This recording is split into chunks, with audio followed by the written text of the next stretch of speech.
Alcoholics anonymous தினமும் நம் சிந்தனைக்கு. மார்ச் 4.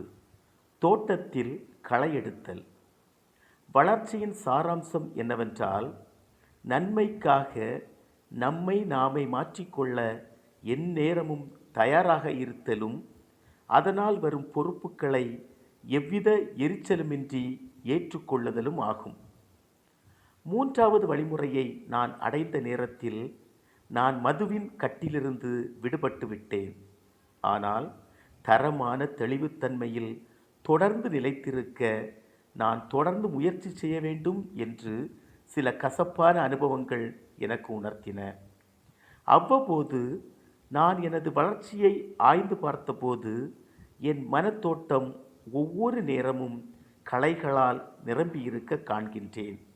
நான் களையெடுத்து விட்டதாக நினைத்த இடங்களில் கூட புதிய களைகள் முளைக்கத் தொடங்குவதை காண்கின்றேன். களைகளை அவை முளையில் இருக்கும்போதே பிடுங்கி எறிவது சுலபம்.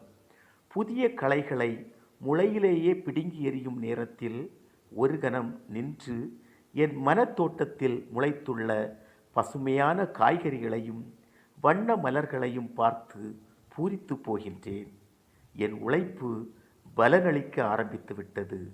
என் தெளிவுத்தன்மை வளர்ந்து பலனளிக்க ஆரம்பித்துள்ளது. நன்றி.